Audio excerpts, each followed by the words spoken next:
Earful Tower listeners, this is the voice of Oliver G. I don't know why I'm sounding so happy because there's been a bit of bad news in Paris, in France actually. It turns out that, the cases of COVID-19 are skyrocketing and, well, they've decided to do another lockdown. So, I figured for this episode, I think a lot of you probably know that I used to be a journalist, so I thought I'd take my journalist hat out of the cupboard, dust it off, put it on my head, and go around Paris on the last day before lockdown and just talk to some small business owners, talk to some sort of friends of the show and see what they have to say about everything.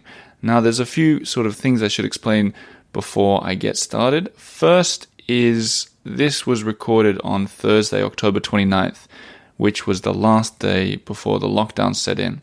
And now I realize there's probably people sitting there thinking, what are you going out on the last day before lockdown for? And I did it all very sensibly. Every interview you hear now had a mask on. It's not like I was going to big rave parties. It's not like I was, socializing with lots of people. I figured this was a purely journalistic look into a very unusual time. And yeah, I don't know. I think you guys might enjoy hearing what it sounds like on the last day before a lockdown, scooting around Paris. I took Lena with me, and funnily enough, before I even had the idea to do this, I was talking to Lena and she said, on your podcast, Oliver, sometimes you ask people what they'd do if it was their last day in Paris. And then she turned to me and she said, well, what do you want to do today? And we sort of had what our last day would be as well.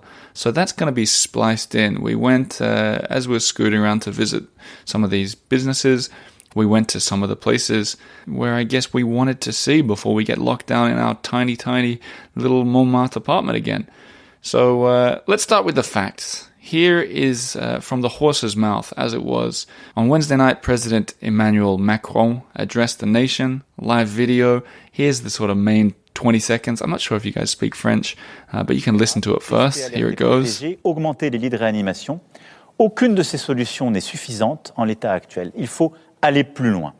Après avoir consulté les scientifiques, dialogué avec les forces politiques, économiques et sociales, après avoir échangé aussi avec tous nos partenaires européens et pesé le pour et le contre, j'ai décidé qu'il fallait retrouver, à partir de vendredi, le confinement qui a stoppé. And yeah, maybe you got it. He said after consulting with all the experts, he's decided that we're going to go into the lockdown again.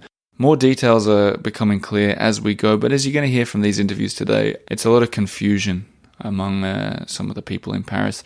But what we do know is it's going to be really similar to the lockdown in spring. The only main difference is that the schools will be open around France, and they've kind of encouraged people to keep working where possible. So construction sites will be open, for example.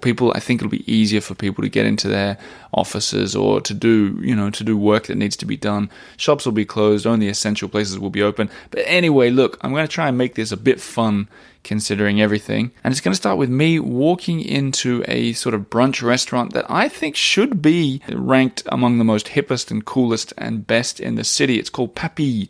Papilles. It's in Pigalle. I love it.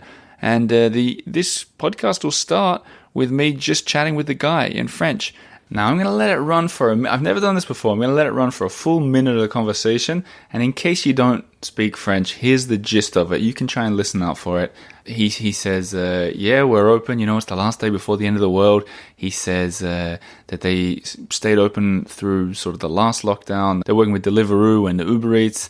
But he ends with, quite nice, there are no problems, just solutions. Now, as long as you're not driving, close your eyes, imagine that you're on the back of the scooter with me and Lena heading to Pigalle to start our so-called last day in Paris in one of the coolest brunch spots in town, Papilles. And in case you miss it, the names of the 3 venues that I visit, Papilles, Coffeehouse and Restaurant, Papilles, which is in Pigalle on Rue Marguerite de Rochechouart. Ooh, what a lovely name. 77 Rue Marguerite de Rochechouart. Ooh. Also, it is Boneshaker Donuts, which is down in the 2nd arrondissement on Rue d'Aboukir, and that's Amanda. And lastly, it is Paul from Peloton Coffee Shop, which I'm sure you all know, but it's down in the Marais on Rue du Pont Louis-Philippe. Another nice name, Rue du Pont Louis-Philippe. All the addresses and so on will be in the show notes, and all the deeper dives with extra content will be for the Patreon members. You all know what to look for there, patreon.com/The Eiffel Tower. But let's get into it.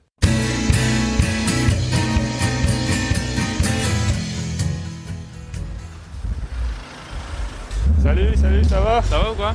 Oh, pas mal. Ça Et va. toi? Bah écoute, on est là, hein. Jusqu'à quand on sait pas. Mais vous êtes ouverte maintenant?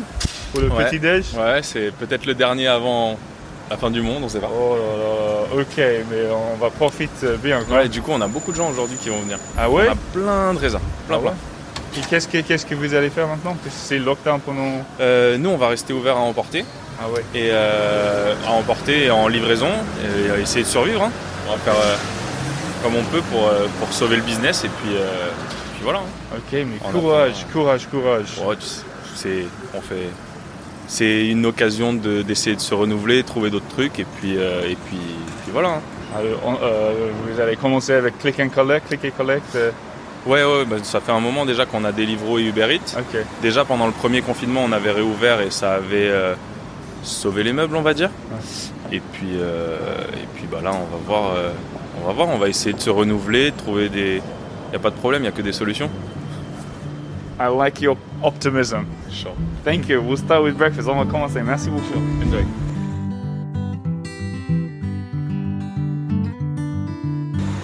Hello, Lena.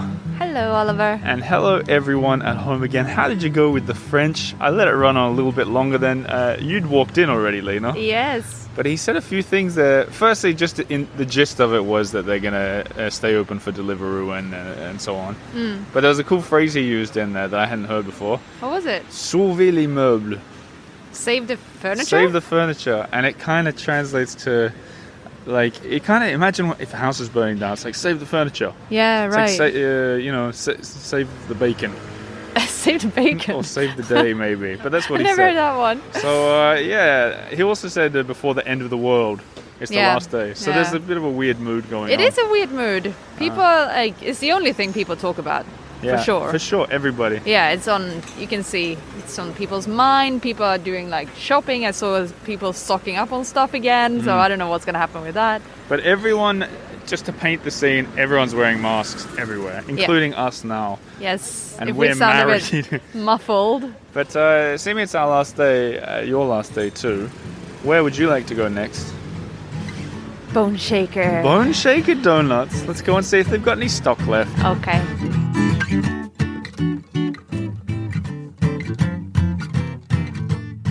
Amanda, Yes. from Boneshaker. Yes. Is that a tone of a slight stress in your voice? A little bit of stress, yes. It's like the end of the world or something. I know, yeah. So we obviously found out just last night that we'll be going into the second confinement. But I think the rules are still quite grey. There's a lot of vagueness, right? Yeah. So for us, it's bittersweet in that we're super busy today. Well, There's a huge queue out the there's front. a huge queue. It's a blockbuster. Yes, except the problem is, having been given no notice Right. or knowing this is going to happen, we actually have nowhere near the amount of stock. So I think instead we're going to end up with a lot of disappointed people. But I would have guessed it's the opposite, that you just would have sold out. As in, like, but did you have... Because you bake every morning, right? Right, yeah. But we So- have to prep the doughs, most of the doughs, the day before. Right. So as far as we were concerned, this was going to just be a regular Thursday. But it's actually like a really, really, really, really, really busy Saturday. Oh my gosh. So we're getting there. We're scrambling. And we're hoping to stay open for deliveries. So people, if everything goes to plan, how do people get donuts in the coming... I'll have to like relaunch the online site that we had during the other confinement. So I'll be doing that this evening. Gosh, you're going to be busy. Yeah, and hopefully, I mean, again, assuming that we're allowed to, as I said, I think we are, but we need to kind of, I guess, get the full rules or whatever. But assuming all goes well, I'll put something up and people can order for click and collect and for delivery. Okay, last question, because I know you want to get back in there. Not really, but I guess I have to get back in there. The last question is, what do you think it says about Parisians and in general, but also fans of you guys, that people are willing to queue up for things like donuts and sandwiches around town. And Well, I think, because people really, you want to have something nice. Do you know what I mean? Like, I think it's kind of, people feel like it's their last taste of freedom. And so you want to, sort of treat yourself before being locked back into your house, which I think is completely understandable. Do you know what I mean? Like, you want to give yourself like a nice little treat. Yeah. So, so I get it, you know what I mean? Like, and you want to visit your favorite places, and we're super appreciative. Like, I want to stress, I'm super, super appreciative, and I love that everybody is coming out and showing their support. And I think people are trying to help their business, like Sure. their favorite business as well. It's just that since we were once again given like no notice, I wasn't able to properly prepare for that. Yeah. But I think it's nice. I don't know if I'm supposed to, because it's busy. Like the town is busy. Yeah. I mean, look, where we're looking now for everyone at home, we're looking down Rue Montagueil, and it could be Christmas Day. It's swarmed. Or Christmas so, Eve, yeah. Again, it's all kind of like, I don't know. I'll save my opinions on that for another time. But I think for when we can sit down properly and do one of these videos that we've been talking about. But I think it's lovely. Like, en gros, I think it's really lovely that people are out showing their support. You're a celebrity here. People are waving at you on the street. Last question, it's a quick one. What is the donut I should be getting today? Oh, everybody wants the pumpkin cake donut. But, yes, so I don't know when this is going out. But, Monday. Okay, great. So we are going to be selling cans of pumpkin as well. And I have a video online, and I'll be sharing the recipe. So if you don't get a pumpkin cake donut, you can do like confinement baking and make your own pumpkin cake donut. Oh, there's a silver lining, Amanda. All right, I'll let you get back into it. All right, I'm going to join thanks, the queue. Nice to see you as always. Lovely to see you as always. And I'll see you again when things are back to normal. Yeah, I know.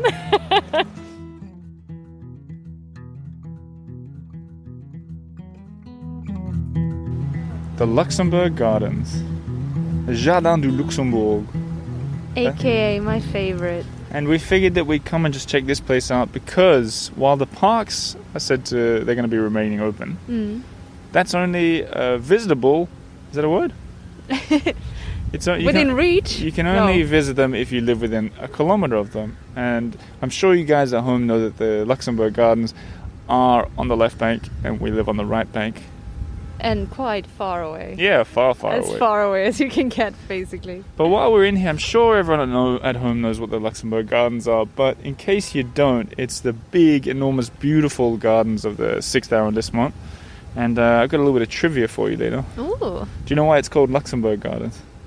No. Because you might think that, this place is from 1620 or something. In fact, I've got it here. It's the fountain, Medici fountains from 1620 exactly. Oh, right, yes. It's under construction now. I know, Yeah, and weirdly it's been enough... for a while. Yeah, well, it was built in 1612, so I'm not surprised that it needs a bit of an update. But the reason it's called Luxembourg has nothing to do with the country, the European country, sort of to the northeast of France. It's actually because the hill that we're on right now, in Latin, is called Mons Lucatitius. Okay. That would make more sense for Parc Monceau. Yeah, in a way. I had to write to the guys at this etymology website I'm looking at, but that's the name of the hill, and I guess Lucatitius sounds like Luxembourg. Lucatitious. Yeah, it sounds like a Beyonce song or something. A little bit, yeah. Black Eyed Peas song. Anyway, we're here. It's pretty packed. There are a lot of people here. Everyone wearing masks. Sort of a bit of a... I assume there's a few people from around town wanted to come and stretch their legs out in this beautiful place one last time. Like us. And we happen to be sitting with our backs to the pond, the famous pond where people race their sailboats. Yeah. And I just thought I'd mention that you drew it in the book. I did. Yes. Yes, well, I did. For those the Kylie book. For those who have no idea what we're talking about, the Kickstarter's over and was a success. But you can still get a copy, probably in time for Christmas, theeiffeltower.com/Kylie. If you're really quick. But what's the picture? Quick. What's the picture here so people know what you're talking about? So the picture from the Luxembourg Garden is when Kylie the crocodile, she is swimming in the pond we were just talking about. She's got one of those boats on her head. Yeah.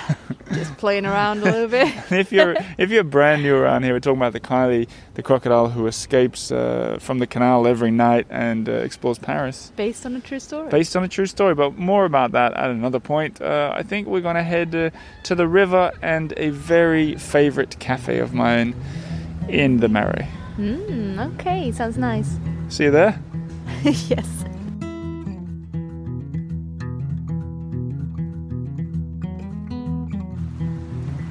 Here we are, Lena. By the river. By the river. one of my favorite places in Paris. You said you wanted to see the river. Yeah, I want to see the water before, we can't. Yeah. But where we're standing is probably one of the most sort of famous, idyllic. I mean, your mouths will water when I say it. Do your mouths water for a place or is it food? Sure. Okay. So we're standing just by the Pont Neuf on the left bank side. And I can see the Musée du Louvre. I can see the Square de Vert Galon, I think it's called. Galon Vert, maybe. The little triangle that sticks out with a willow tree. Oh, yes, just by Place Dauphine. Yeah, so we're in the middle of all... And look, there's the Samaritain where Jason Bourne was standing in that movie. Remember that? Right. Is it open now, you think? I don't know, but it's... Anyway, we're standing in this most beautiful place with all the autumn leaves. And it's just one of those Paris moments, isn't it? It is. Except for the masks. They're making it hard to breathe. And we got clocked on the street I know. by a young lady who just yelled hello to us like we were old friends. And then I guess she realized she didn't know us and just walked away again. Yeah, it was great. It was lovely. I called her back. I was like, hey! She was listening to the show, I suppose. Yeah, the things that can happen. The magic of Paris. But anyway, we're going to keep walking along the Seine as long as our legs will carry us. And then back on the old scooter again. You feeling all right? Really, you can suck it up here now. Take a sip of the Seine water. Ugh. Chew on one of the autumn leaves. Lick on the bark. All right, lady, you went too know. far. All right.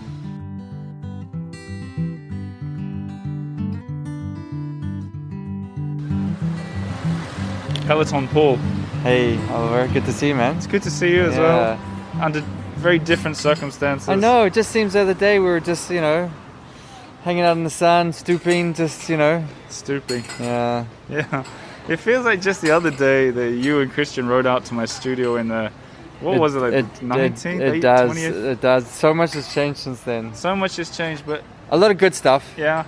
And, some tougher stuff. But... Friendships have been formed, enemies have become friends have become enemies. Oh, exactly. Why have enemies now? You don't know what tomorrow's going to bring. But how about, I'm interested, I've been going around today talking to business owners and people in Paris.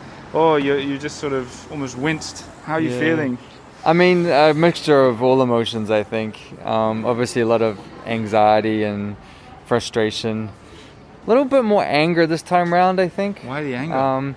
Maybe because I think as a small business owner, there's less and less protection for us. I think all the protection is going to the employees, but the actual people who manage the risk the most and are the ones who work the hardest don't actually have any protection. So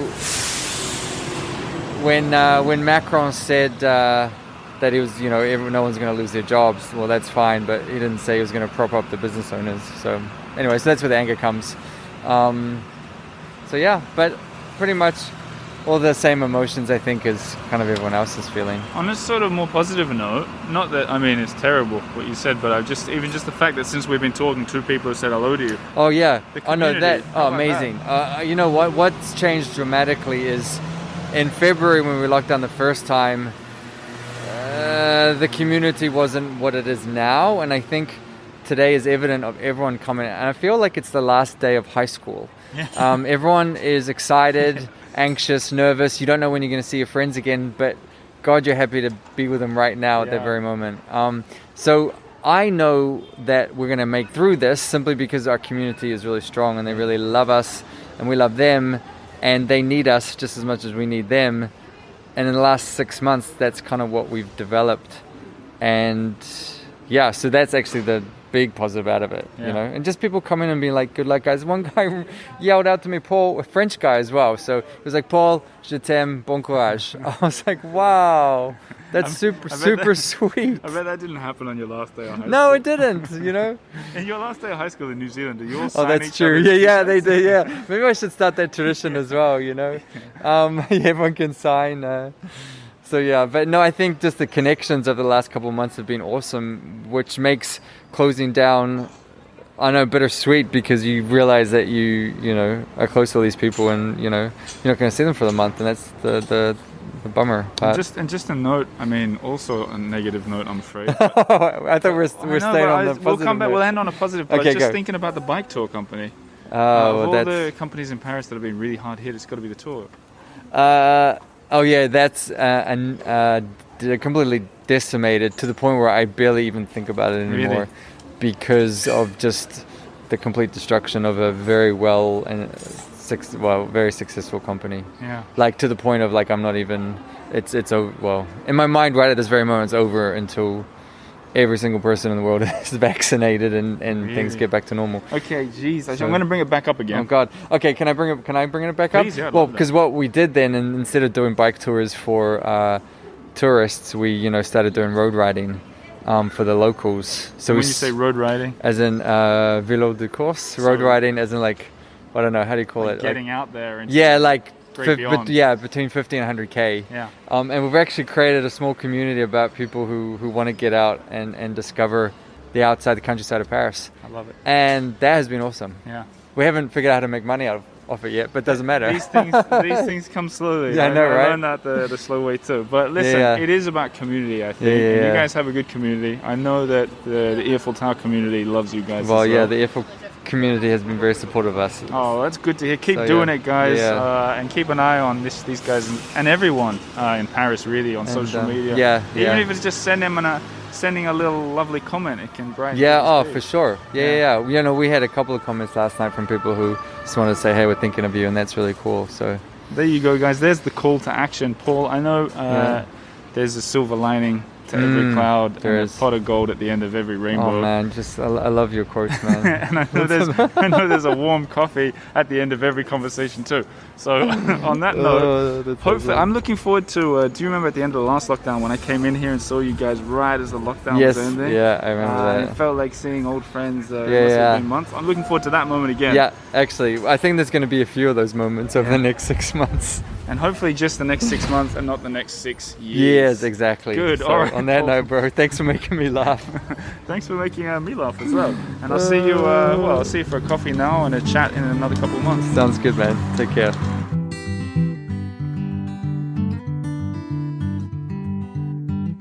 And there you have it, guys. That is today's episode. Not your typical episode at all, really, is it? I mean, I don't like this whole doomsday end of the world feeling, but it kind of was going around today. It was, I don't know, it was weird. It was a weird vibe in the city, and it's going to be unusual for at least a month. That's what Macron has said, at least a month of lockdown. One thing that's also different is international borders are open. So I know people will be going back to their home countries if they're in Europe. It's crossed our mind to not do the lockdown in 30 square meters in Montmartre. We might consider going to Sweden, where Lena's from. Nothing is for sure, except Paris is in lockdown again. So that's what you can expect from my content for a while. You'll be happy to know that I was extremely productive in the last couple of weeks meeting people, and I've got brand new episodes with people in Paris doing cool stuff. So we won't have to rely on Zoom calls for a while on this podcast. But look, if you're enjoying this show, I would highly recommend that you check out all the bonuses on Patreon. So patreon.com/the Eiffel Tower. There's just loads and loads of stuff. I did a welcome pack so that if you sign up now at $10 a month, you'll get the audio book, you'll get my guide to Paris, my guide to the arrondissements, and loads of stuff. You'll find it right at the top of the page. Otherwise, check out theeiffeltower.com/Kylie to have a look at the children's book that Lena and I made, which is the Kickstarter was a success. It's all done. It's going to be printed. You'll have to order it quickly if you want to get it in time for Christmas. But before I finish up, I want to read out a comment that actually came through the Kickstarter that really warmed my heart. It was so nice. It's from Nazila, or perhaps Nazia. Nice name though, Nazilla. And she writes, I've been obsessed with Paris as far back as I can remember. I make an annual, at least once if not more, pilgrimage to the City of Lights every year. I discovered the Eiffel Tower podcast just days after my daughter was born last August, during a time where I obviously wasn't traveling with her. To get my Paris fix, I listened to episodes during her feeding in the middle of the night to keep me entertained and awake. I fell in love with each episode, and after months, she was also familiar with Oliver's voice. She is yet to make my annual pilgrimage to Paris with me because of COVID, but instead this book now will fill in.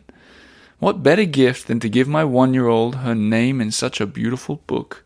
I know that for years in the future I'll also gift this book to her cousins, friends, etc. And each copy will have my little Layla's name in it too.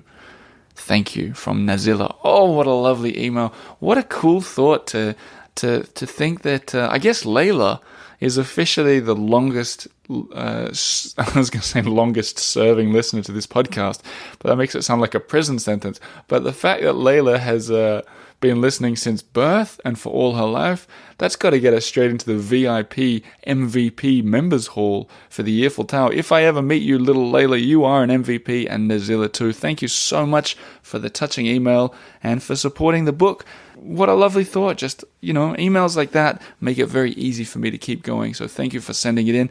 To everybody else, thanks for listening too. I'll be back again next week with another episode. That's one thing you can rely on. Thanks for listening. Have a great week. Talk to you soon. Merci beaucoup. Au revoir.